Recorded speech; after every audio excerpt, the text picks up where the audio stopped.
Already কিন্তু দেখতে পাচ্ছেন আমাদের ম্যাচটি কিন্তু স্টার্ট হয়ে গেছে। যে এখান থেকে উইনিং হবে সেই কিন্তু উইনিং কিন্তু প্রাইজটি পেয়ে যাবে। সো এই ভিডিওটি লং হয়ে যাবে, তার জন্য কিন্তু এখান থেকে আমরা ভিডিওটি স্কিপ করে নিচ্ছি। সো অবশ্যই আপনারা আমাদের সাথেই থাকুন। ফাইনালি গাইস অলরেডি দেখতে পাচ্ছেন এখান থেকে কিন্তু আমরা উইনিং হয়ে গেছি। এখান থেকে আপনারা যখনই উইনিং হয়ে যাবেন তখন এখান থেকে একটি স্ক্রিনশট নিয়ে নেবেন। জাস্ট এখান থেকে আপনারা ব্যাক করে সরাসরি অ্যাপ্লিকেশনের ভিতরে প্রবেশ করবেন। যখন অ্যাপ্লিকেশনের ভিতরে প্রবেশ করবেন এখানে উপরের দিকে দেখতে পারবেন ফাইল আইকন, জাস্ট এই ফাইল আইকনের উপরে ক্লিক করবেন।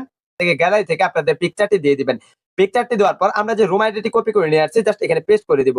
পেস্ট করার পর এখানে দেখতে পারবেন আপনাদের সামনে আপলোড ইমেজ, জাস্ট এখানে ক্লিক করবেন। সাথে সাথে কিন্তু এখান থেকে কিন্তু আপনাদের উইনিং রিকোয়েস্ট কিন্তু সরাসরি অ্যাডমিনে কাজ চলে যাবে। অ্যাডমিনে ওটাকে চেক করে আপনাদেরকে কিন্তু 1 থেকে 2 মিনিটের ভিতরে কিন্তু অ্যাকাউন্টে ব্যালেন্সটি যুক্ত করে দিবে।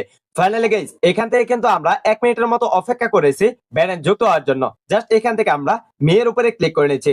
মেয়ের উপরে ক্লিক করার পর এখানে দেখতে পাচ্ছেন আমাদের অ্যাকাউন্টে কিন্তু ব্যালেন্স যুক্ত হয়ে গেছে। এখানে দেখতে পাচ্ছেন 2175 টাকা কিন্তু আমাদের অ্যাকাউন্ট ব্যালেন্স রয়েছে।